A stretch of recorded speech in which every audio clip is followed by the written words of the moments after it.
ago. That was a story I'm sure you all know. I'm sure you remember, and I know you believe the story of Adam and Eve. Hello, everybody out there in YouTube land. All prophecy fulfilled. You know what? I'm kind of tired of talking about the last days. So let's talk about something else, shall we? How about Matthew chapter 23, where Jesus is just laying into the religious leaders of his day. He is just lambasting them, nailing them to the wall. And this is right before he talks to his disciples about the destruction of the temple, that thing was going down. But before he does that, he's talking to those pious, religious scribes and Pharisees of his generation. How about Matthew 23, 29 through 30? Here's what he says. Woe to you, scribes and Pharisees, hypocrites! You're hypocrites! Because you build the tombs of the prophets and adorn the monuments of the righteous, and you say, if we had lived in the days of our fathers, we would not have been partakers with them in the blood of the prophets. Question: what days are in view here? Well, again, he is speaking to Israel's religious leaders, and he's looking back to the days of their fathers, Israel's fathers. So just like the scribes and the Pharisees would in Jesus' day, their leaders, their fathers, they persecuted and they killed their prophets, Israel's prophets. And they certainly persecuted Jesus, and they would certainly do so likewise to his followers after his death, according to the story of the New Testament. Matthew 23, 32. Fill up then, he says, the measure of your fathers, or of your father's guilt. So do a little contextual word study, if you want, on fathers, okay? And you're going to see that the dominant use of fathers throughout the Bible were fathers. They were the patriarchs. They were the leaders of Israel, the fathers of Israel. So who was guilty here? Well, obviously their fathers, Israel's fathers, who'd murdered the prophets before them. And they too, that generation that Jesus was speaking to, as they were filling up the measure of their father's guilt, they were doing the same thing that their fathers had done throughout the generations. Now wait a minute. Murdered the prophets. What prophets? Whose prophets? Well, the prophets of, yeah, you guessed it, Israel. Israel, Israel, Israel. The entirety of Scripture is a story of a covenant people, Israel. Their covenant beginning, or their covenant creation, their road down and under law, right? And ultimately, their end, along with the end of the very law and the covenant that they were under, hence a new covenant, right? Which resulted in a new covenant creation. And this story, I think, is mediated. It's told through the long line of prophets. Israel's prophets, prophets of and to Israel. So how many times in the New Testament do we see the phrase like, all that the prophets have spoken? Well, it's everywhere, okay? Matthew 23, 35, let's continue on.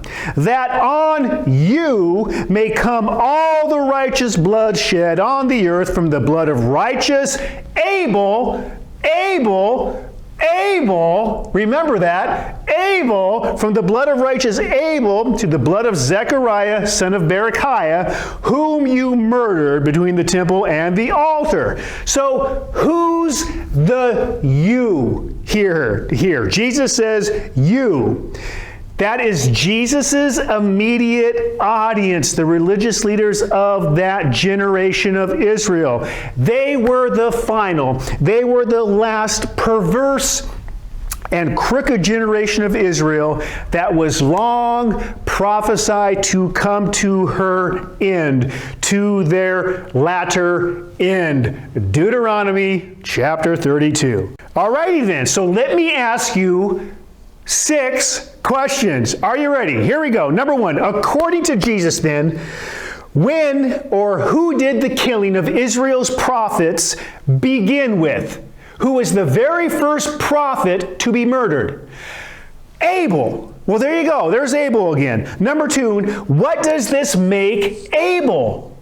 Well, the inescapable conclusion is that Abel was Israel's first prophet. And if you don't think Abel was a prophet, Luke 11:50 through 51 would disagree with you. Number 3, who murdered Abel? Well, I think we all know that. That was Cain. Well, number 4, who did Jesus explicitly say killed Israel's prophets? Well, according to Matthew 23, what we just read, their fathers. Israel's fathers, the fathers of Israel, killed their prophets. So, number 5, if Cain was the first to murder Israel's first prophet Abel, what does that make Cain? He would be a father of Israel. Imagine that. Number 6, so if Abel was the first murdered prophet of Israel, and Cain was a father of Israel, and Adam was their daddy, what does that make Adam? That would make Adam Israel's first father. And that, my friends, would agree with Isaiah 43:27, your first father sinned, and your mediators have transgressed against me. If indeed that is referring to Adam, I believe it is. That is up for dispute. Ladies and germs, okay, let me just drop a couple bombshells here by saying this. The Bible is the story of Israel, not mankind. Okay? Adam was the father of a covenant world Israel, not the entire world, not the entire planet, not all of mankind.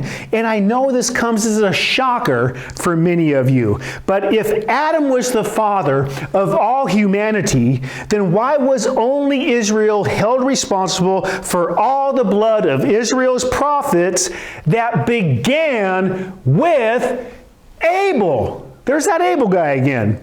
All mankind was not held responsible. I don't think Rome was judged in AD 70. I don't think Greece was. I don't think Australia was. I don't think China was, right? Or any other nation was held accountable except and specifically and only Israel. They were judged for the killing of Israel's prophets that began with Abel.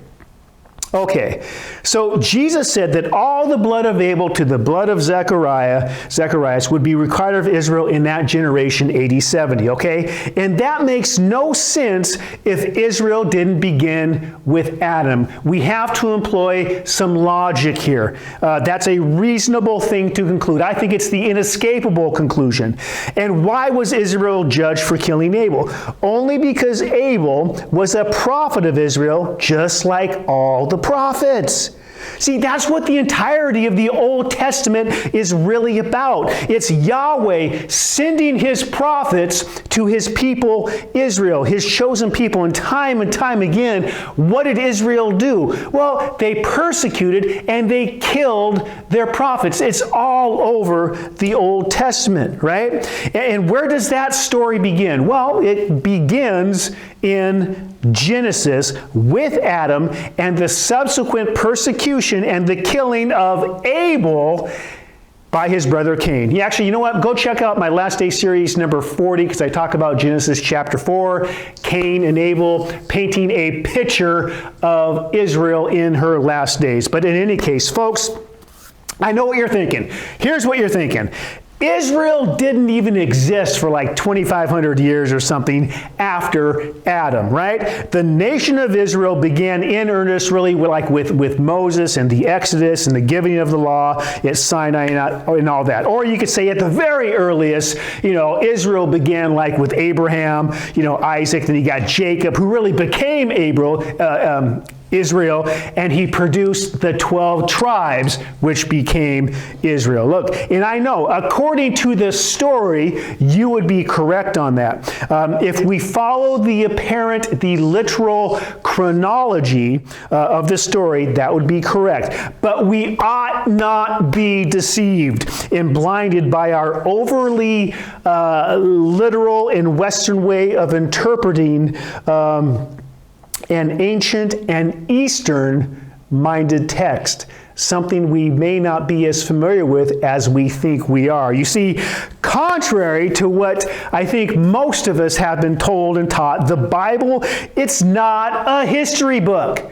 The Bible is not a history book. I'm sorry. Much less a history book of the entire planet, beginning with the creation of the physical cosmos, laid out in a very literal, linear fashion. No, the truth is, the Bible is not really what we've been taught to believe at all, in my opinion. Okay? I'd say Christianity at large has swallowed wholesale a supposed literal historical narrative of the planet Earth and its inhabitants that kind of really ends up, it's funny how it ends up. It ends up as sort of a Christian fantasy type ending, with some of those inhabitants literally being sucked off the planet at the end of the story. Now look, I think I've got a better, more reasonable approach. The Bible is a collection of Near Eastern texts written about and for a particular people within that ancient world in which it was written. Okay? The collection of writings provides an ancient perspective that we have failed to recognize, much less even understand, some 2,000, 3,000, 4,000 years, removed in both time and removed in culture. We're a long way off here, folks. The Bible, beginning in Genesis, and the story of Adam is metaphor. It's metaphor for Israel's covenant creation and their fall, if you will. Like Adam, they fell. Their downhill slide under the law. Their scattering. Their covenant journey under the curse of the law. Israel was under a curse. Adam was under a curse. Go figure. The death that their law brought to all within that covenant world, originating with Adam, and their ultimate and their subsequent redemption from that death and that curse. A death and a curse, by the way, that only they were under. Adam represents Israel. Adam is Israel. And that really, honestly, that shouldn't be too hard to swallow or too hard to even comprehend. Sometimes I think it's right beneath our noses and we miss it because we don't really want to see it, I don't think. Like the fact that Paul said in Galatians chapter 4, for example, speaking of Abraham, Sarah, Hagar, that they were allegory, okay? Literally, which things are allegorized? For these, he's speaking of Sarah, Hagar, are two covenants. Sarah and Hagar, these are two covenants. Okay, and I know what you're thinking. Wait a minute. Are you saying Abraham wasn't a real dude? Hold on to your hat. I'll get to Abraham later. Here's the truth, Ruth. Most of the Bible is allegory.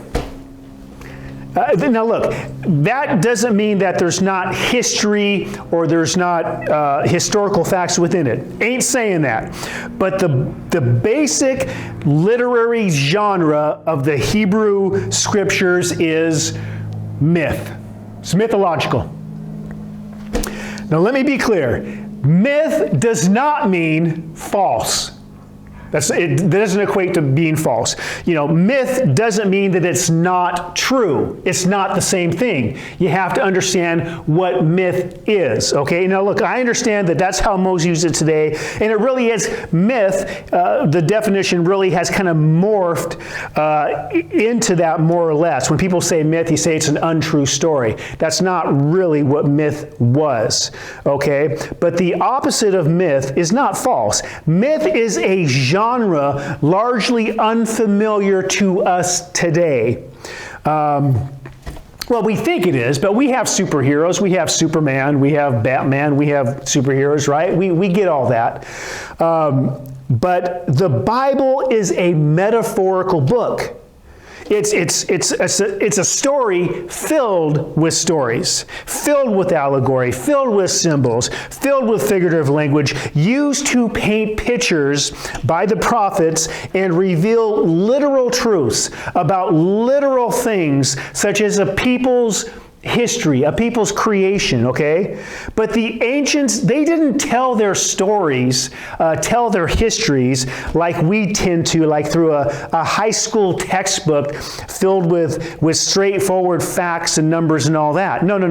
And I think what might be even more confusing to us today is that I think very likely that the ancient cultures like Israel, they documented their story, their creation as a people, their history. They made sense of their world by weaving together metaphorical parallels and stories and poetry all together into their actual literal history, okay, through mythological stories that explain their world, that explain their current situation, that explain their history, that explain their belief system, okay? So back to Adam here.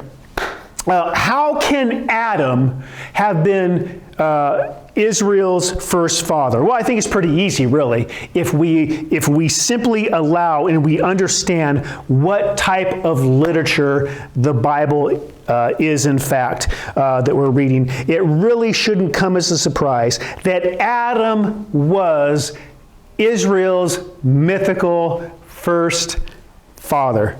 No, a human being named Adam did not actually exist. Not in my opinion. Can you prove that he did? Well, no. Can I prove that he didn't? No, I can't, but I can put together a cumulative scriptural case, I think, based on the entirety of scriptures, and maybe that's what I need to do. And I'm sure I can find, and I've seen some corroborative evidence through other ancient sources or texts. I think we could do that. I believe that the Genesis account and Adam himself was constructed later on in Israel's history, perhaps during the Babylonian captivity. Some people have suggested that to tell, to explain, to document, to reiterate, to make sense of their history and their situation, their world. Israel would not have been the first ancient people to do this. And that's what we have to understand. Far from it. Far from it. They simply communicated and understood their way of doing things in the most natural way that all, like all other surrounding cultures did at that time. But here's the thing. It's up to us to get into their mind and their mindset, not to conform their writings to our minds. You see the difference there? We cannot presuppose something into their writing. We have to take their writing and we have to conform our understanding of their writing. What kind of literature are we reading here? What is Scripture? And I'm here to tell you, I don't think Scripture is what we've been told it is, what we've been taught it is, and what we've assumed that it is. And I think that, my friends, is the great interpretive dilemma that a lot of people, I think, are really starting to catch wind of and to see. So, you know what? I kind of dig this topic. It's kind of fun just kind of felt like rambling. So I just might make a little mini series out of this. We'll see how it goes. So let's discuss this a bit more. This could go quite a few different directions. I'm sure a lot of people will hate what I've said and give me feedback on that, and that's fine. But it's all good. So if you liked it, give it a thumbs up, and maybe I will continue to make my case and build on what I've said here so far today. But this is a good start. So thanks for tuning in, and we'll see you next round, if there is a next round. Take care, and adios. In the Garden of Eden, a long time ago, there was a story I'm sure you all know. I'm sure you remember, and I know you believe, the story of Adam and Eve.